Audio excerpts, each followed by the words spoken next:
तो आप सभी का धन्यवाद। जैसा कि आप सब जानते हैं कि जो रियासी का कोर्ट कम्प्लेक्स है ये बहुत ही पुराना कोर्ट कम्प्लेक्स है। हमने तो सुना है कि आज़ादी से पहले का कोर्ट कम्प्लेक्स है। तब यहाँ एक ही जज साहब बैठते थे और 1-2 वकील होते थे। आज की डेट में यहाँ 5-6 कोर्टें हो गई हैं और वकीलों की स्ट्रेंथ जो है 100 के करीब हो गई है। और जब कोर्टें बढ़ती है तो उनके साथ बाकी स्टाफ, प्रोसिक्यूशन का स्टाफ, सारी चीज़ें बढ़ती हैं।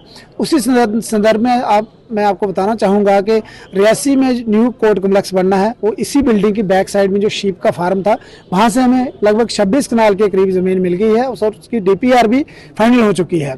तो उसी संदर्भ में जो आज हमारे एडमिनिस्ट्रेटिव जज साहब, जैसे कि आप सब जानते हैं कि आज हमारे डिस्ट्रिक्ट जज साहब की रिटायरमेंट है, यहाँ से वो रिटायर होकर जा रहे हैं, तो हमने एडमिनिस्ट्रेटिव जज साहब को भी बुलाया, वो भी यहाँ पे आए और उस फंक्शन को उन्होंने ग्रेस किया। साथ में जो जहाँ की कोर्ट्स की प्रॉब्लम थी वो उनको बताया, उनको पहले भी, क्योंकि वो जानते हैं यहाँ रह के गए हैं एज ए बतौर सब जज उन्होंने यहाँ पे पोस्टिंग की है।